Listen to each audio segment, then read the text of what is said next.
McGraw-Hill Audio presents Chasing Daylight, How My Forthcoming Death Transformed My Life, a Final Account. Written by Eugene O'Kelly with Andrew Postman. Narrated by Michael Kramer and Kate Redding. Dedication. For Marianne and Gina, my greatest gifts. For Corinne, my companion in this life, my guide in approaching the next. Through our living room window, we watched the fireworks launching from the Macy's barge on the East River.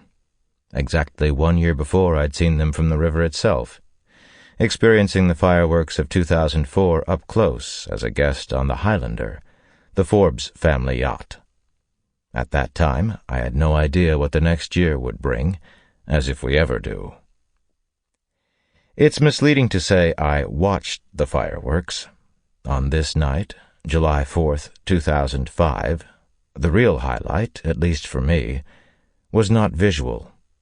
True, I had developed vision problems, including blurriness and blind spots, which naturally diminished the glory of the spectacle, the arc and splash of the fireworks showering the sky outside our apartment window.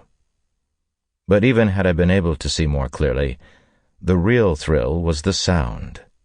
Explosions booming off the surrounding skyscrapers, noise rumbling in the canyons of Manhattan's avenues, deep drumming like thunder reverberating throughout my body and my city. The sound was beautiful. It was eye-opening.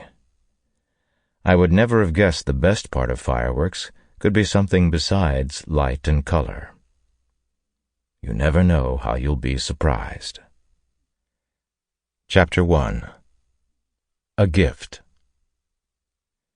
I was blessed. I was told I had 3 months to live. You think that to put those two sentences back to back I must be joking, or crazy. Perhaps that I lived a miserable, unfulfilled life, and the sooner it was done, the better. Hardly. I loved my life, adored my family, enjoyed my friends, the career I had, the big-hearted organizations I was part of, the golf I played. And I'm quite sane. And also quite serious. The verdict I received the last week of May 2005, that it was unlikely I'd make it to my daughter Gina's first day of 8th grade, the opening week of September, turned out to be a gift. Honestly. Because I was forced to think seriously about my own death, which meant I was forced to think more deeply about my life than I'd ever done.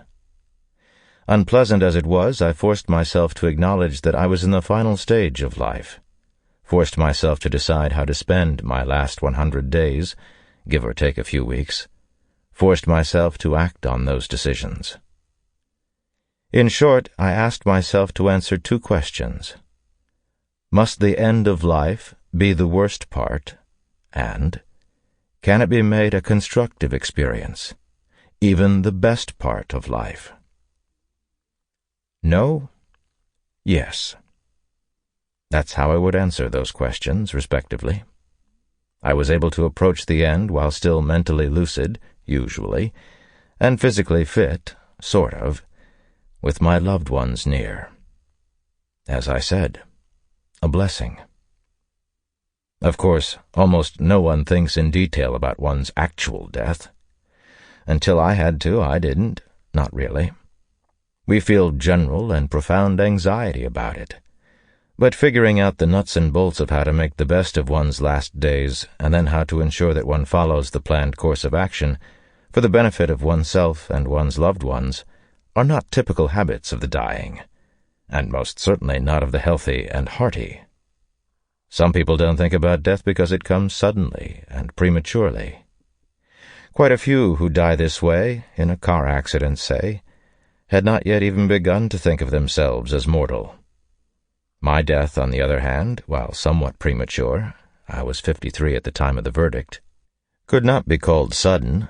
Anyway, you couldn't call it that 2 weeks after the death sentence had sunk in, since I was informed quite explicitly that my final day on this earth would happen during the 2005 calendar year.